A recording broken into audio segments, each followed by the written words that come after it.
je suis à la Maison Tangente et je peux vous dire que quand j'ai commencé là, on avait des petits rockers, comme on appelle, des frocs de cuir, tout ça, donc qui avaient une grosse image.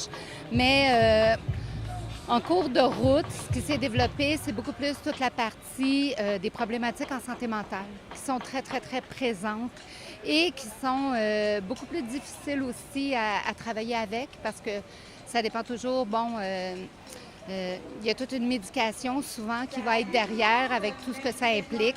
Et puis aussi, la très basse estime de soi, des jeunes qui ont été abandonnés, qui ont été négligés et qui donc partent de très loin, beaucoup plus loin que quand moi j'ai commencé il y a plusieurs années.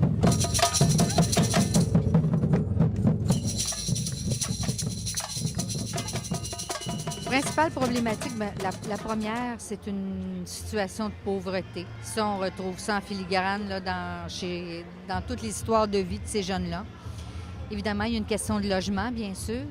Être sans-abri, c'est aussi pas avoir d'endroit stable pour demeurer, donc dans une période à court ou à long terme. Donc, il y a une précarité. C'est des jeunes qui ont un accès difficile au marché du travail habituellement. Ils sont souvent sous-scolarisés. Souvent, la moyenne, c'est autour d'un secondaire 3. Et il peut y avoir des difficultés aussi d'ordre personnel qui vont s'ajouter à ça.